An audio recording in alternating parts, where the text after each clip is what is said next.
the idea.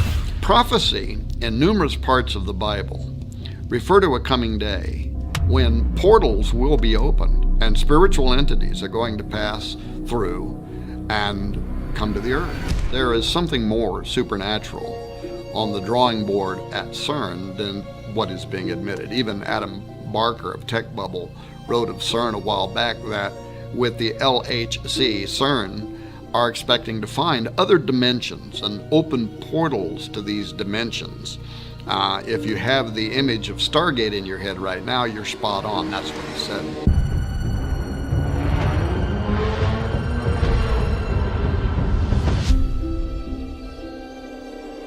And then he went on to draw parallels to the biblical story of Jacob's ladder.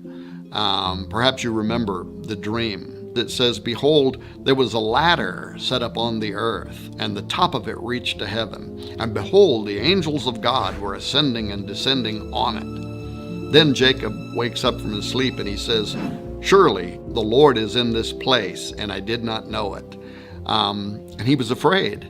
And he says, "How awesome is this place? This is none other than the house of God, and this is the gate of heaven." Genesis 28. Now this ladder, described in the first book of the Bible, describes something like a portal from heaven to earth through which God's angels, interdimensional and spiritual beings from another reality, were traveling. When Jacob wakes up, he refers to the location as a gate, much like today's trendy terms gateway or Stargate. One of CERN's goals is to recreate Jacob's ladder, according to Barker, and to reopen a portal. Now, Sergio Bertolucci, who is the official director for research and scientific computing at CERN, he was asked a while back about this extra-dimensional doorway by The Register, which is a London and New York operated science and technology journal. And he didn't hesitate with an enlightening response. He said, "Yes, out of this door might come something, or we might send something through it." Now, if that's true, and if those are accepted for their literal meaning and not written off as some kind of poetic allegory, as some scholars have claimed, then the idea of CERN playing with gateways is a major concern. This is Houston. Say again, please? And if, as CERN claims, they're only out to explore space-time, matter, particles, and the origin of our known universe and planets from exclusively a scientific or Darwinian-related perspective, if their agenda is unrelated to Bible prophecy entirely, then what is it with all this mystical symbolism that they knowingly are associating themselves with? Wouldn't it be more appropriate for them just to proudly display a polished statue of a particle or some artist depiction of the Big Bang instead of the statue of Shiva?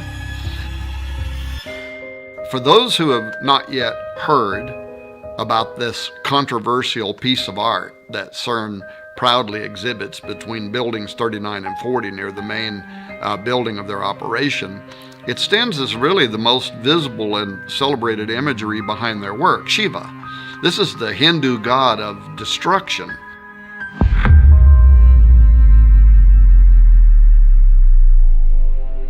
In 2004, the government of India, which has had a long-standing friendship with leaders behind the CERN project even before the completion of the Large Hadron Collider, they gifted CERN with this bronze work of an art depicting Shiva as Nataraja, the lord or sometimes king of the dance.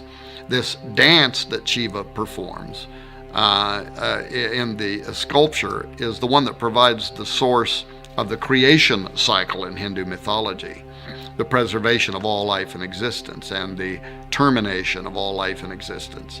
The Rudra Tandava is a dance that especially displays Shiva's sadistic personality as he rains down the ultimate destruction upon a weary planet.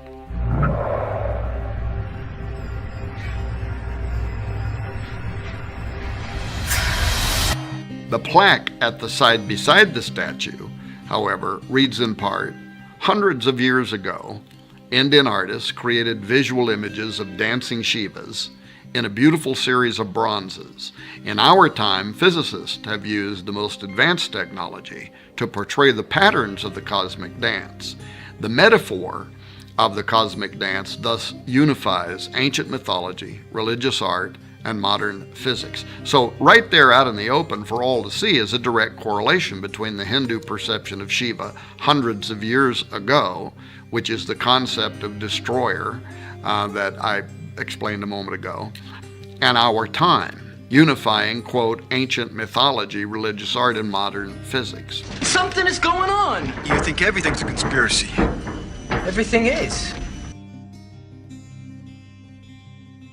Additionally, and perhaps even more important, there's a significant section of Cern that is built upon the Saint Genus Poili, which is a commune in Ain, a department of France.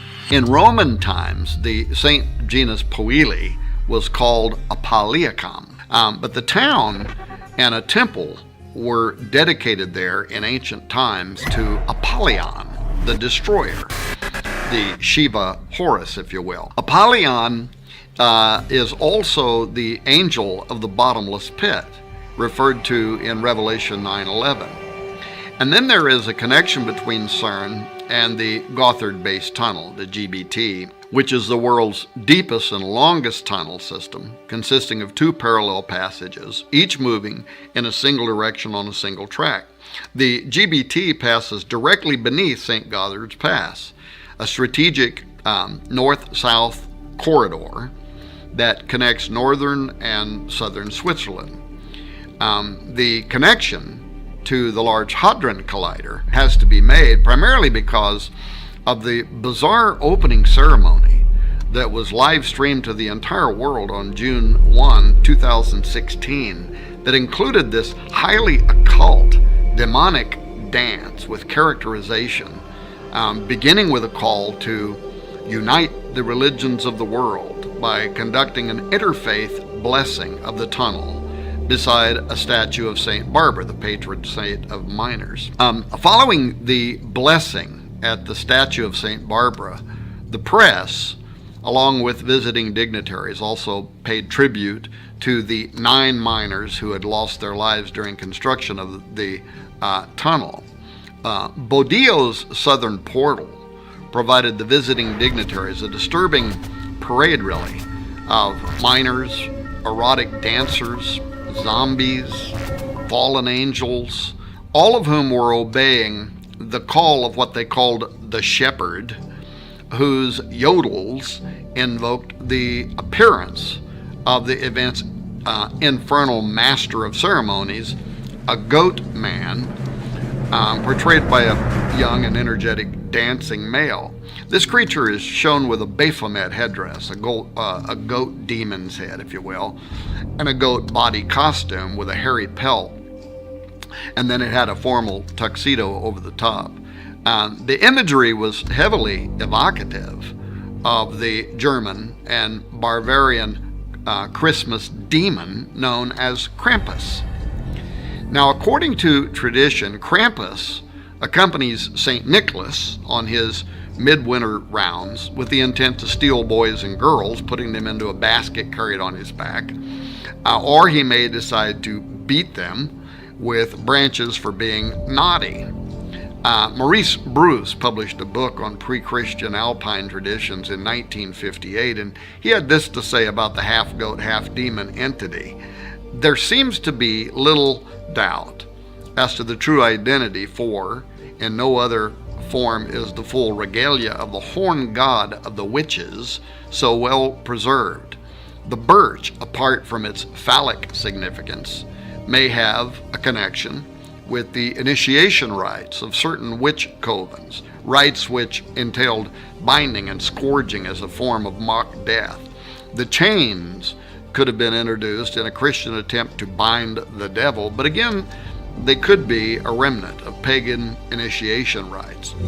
Many show the goat man in formal dress and a tuxedo-style cutaway formal coat and trousers, but with his usual horned goat face, and always with his tongue extended. Now, this tongue out pose seems to be popular with ancient gods, whether they're Mayan, Hindu, Babylonian, Egyptian, Greek, or even British. For some reason, the coat of arms from the Prince of Wales supports both a lion and a unicorn with their tongues extended, for instance. More than likely, this tongue position represents sex magic, fornicating with fallen angels. The ancient symbol of the horned god, referenced by Maureen Bruce in the quote that I made a moment ago, it allows us to connect our goat demon from the opening ceremony at the GBT to CERN. Despite the fact that the Large Hadron Collider sits 3 to 4 hours down a twisty road from the location, the horned god's circular logic and passion for human depravity, Hernunos as is sometimes called, or Cernunnos, or the Green Man of British lore, simply had to make an appearance at this occult ceremony.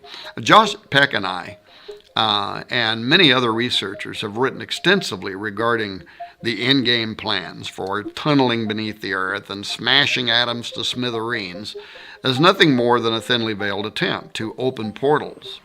But the opening ceremony at Gotthard made it clear that these portals are intended to do something else, and that is to release demonic entities. The twin tunnels of the Gotthard base tunnel commence with twin portals on a single track. These northward and southward journeys symbolize the death cycle of the Green Man, who dies in the fall and winter and rises in the spring summer. The tunnel ceremony was all about sex rights and rebirth, leading to a new world order that's a complete reversal of the Judeo-Christian design. This included the triple goddess and the horned god, along with human sacrifice and a return to pagan worship, all of which lie at the center of this nauseating ritual play, which you can probably still watch on YouTube. Dancers dressed as miners climbed this rock face, and they dug into the earth, so to speak, to unveil what was beneath the earth, a great machine formed from human arms that rotated and churned into various shapes and design, many of which resembled the Large Hadron Collider at CERN. Once this opening was achieved, the miners stripped off their orange jumpsuit attire and took up arms. That is, they used staves to perform a dance routine that looked like warfare. It was this forensic dance that aroused a giant. So clearly, the endeavor connected to CERN is far more than Switzerland's braggadocio about an engineering feat. The connection between CERN and ritualistic summoning of a sleeping giant, the horned god of Cernunnos, or even Melkart, both are types of the rising dying god, and Melkart slept for half the year, which may be why Elijah told the priests of Baal to call louder, because he might be sleeping. Of course, I can only speculate, but I note the connection between Nimrod, Apollo, and Abaddon, Apollyon at CERN, and the history of the region are all highly curious. Apollo was worshipped by the Romans of that area, as well as the Greeks and in central France. Apollo was equated with the Celtic god Atep Omerus.